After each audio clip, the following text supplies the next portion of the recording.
అభ్యర్థులని ఎవరు చెప్పారు? ఇన్ఛార్జ్ అన్నారు స్వామి. ఇన్ఛార్జీలు అభ్యర్థులు అంటే మాకు 170 మంది ఇన్ఛార్జీలు ఆల్రెడీ ఉన్నారు. సో ఇన్ఛార్జీలు మీరు అభ్యర్థులు అంటే ఎట్లా? ఇంకో మాట అడుగుతున్నా. ఇప్పుడు ఒకటి ఇంట్లో చెత్త ఉందండి. ఇప్పుడు నా ఇంట్లో చెత్త ఉంది. ఆ చెత్త తీసుకుని వేరే ఇంటి, మా పక్కన ఇంటి ముందు వేస్తే అది బంగారం అవుదు కదా స్వామి. ఇప్పుడు ముఖ్యమంత్రి గారే స్వయంగా వాళ్ళ మంత్రి గారు చిలకలూరుపేటలో చెత్త అని తేల్చేశాడు. మంత్రి గారే చెత్త అన్నాడు, అంతే కదా అని అర్థం. ఆమెను తీసుకెళ్ళి గుంటూరు వెస్ట్లో వేస్తే బంగారం అవుతుంది కదా. అంటే అక్కడ చేసిన తప్పులు ఇక్కడికి వస్తే ప్రజలు గుర్తుండదా?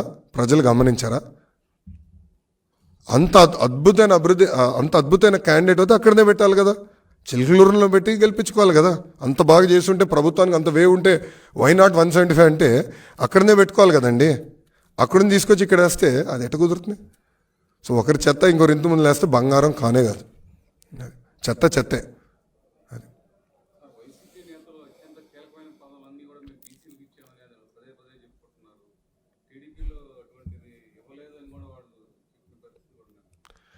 అన్న వాస్తవాలు నాకన్నా మీకే బాగా తెలుసు. శాసనసభలో కానీ శాసన మండలిలో కానీ అటు పక్కన పార్లమెంట్, లోక్సభ, రాజ్యసభలో కూడా పెద్ద ఎత్తున బీసీలని ప్రోత్సహించింది తెలుగుదేశం పార్టీ. టీటీడీ చైర్పర్సన్ చేసింది బీసీలకే ఇచ్చింది తెలుగుదేశం పార్టీ. తుడా చైర్పర్సన్ చేసింది తెలుగుదేశం పార్టీ. అనేక కీలకమైన పదవులు మేము బీసీ సోదరులకే ఇచ్చాం. ఇప్పుడు టీటీడీ చైర్పర్సన్ ఎవరో నాకన్నా మీకే బాగా తెలుసు. 2 టర్మ్స్ ఏ సామాజిక వర్గంకి ఇచ్చారో నాకన్నా మీకే బాగా తెలుసు. ఈ వాస్తవాలను చర్చించడానికి మేము అందరం సిద్ధంగా ఉన్నాం. ఎప్పుడో చెప్పా. నిన్న మన కొల్లు రవీంద్ర గారు కూడా ఛాలెంజ్ చేశారు మంత్రి గారు. మిమ్మల్ని మంత్రి గారు ఎందుకు రాలా అడుగుతున్నా, మంత్రిని ఎందుకు రాలా? పాపం అంగన్వాడీ వాళ్ళని గైరవ చేశారు, అందుకే భయపడిపోయాడు బయటకు వచ్చేదాన్ని. ఇంట్లో పడుకున్నాడు మంత్రి. అది పరిస్థితి.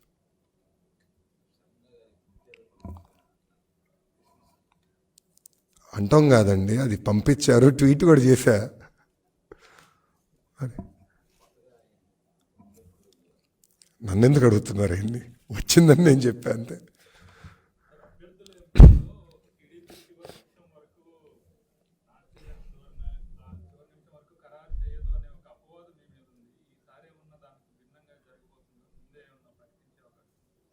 జనరల్గా ఒక పార్టీ, తెలుగుదేశం పార్టీ కోడ్ అంటే ఎలక్షన్స్ షెడ్యూల్ అనౌన్స్ చేసిన తర్వాత అభ్యర్థులను అనౌన్స్ చేస్తాం జరుగుతుంది.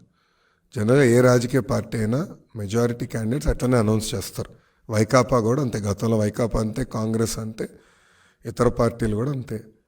సో మా పార్టీ పరంగా ఇంటర్నల్గా కొన్ని నియోజకవర్గాలు ఆల్రెడీ చంద్రబాబు నాయుడు గారు చాలా స్పష్టంగా చెప్పేశారు, మీరు అభ్యర్థులు మీరు వెళ్ళి పని చేసుకొని జాగ్రత్త చేసుకోండి అని చాలామంది చెప్పేశారు. సో ఎవరు వాళ్ళ పనులు చేసుకుంటున్నారు. అప్రాపరేట్ టైం తప్పనిసరిగా మా అధ్యక్షులు వారు ప్రకటిస్తారు.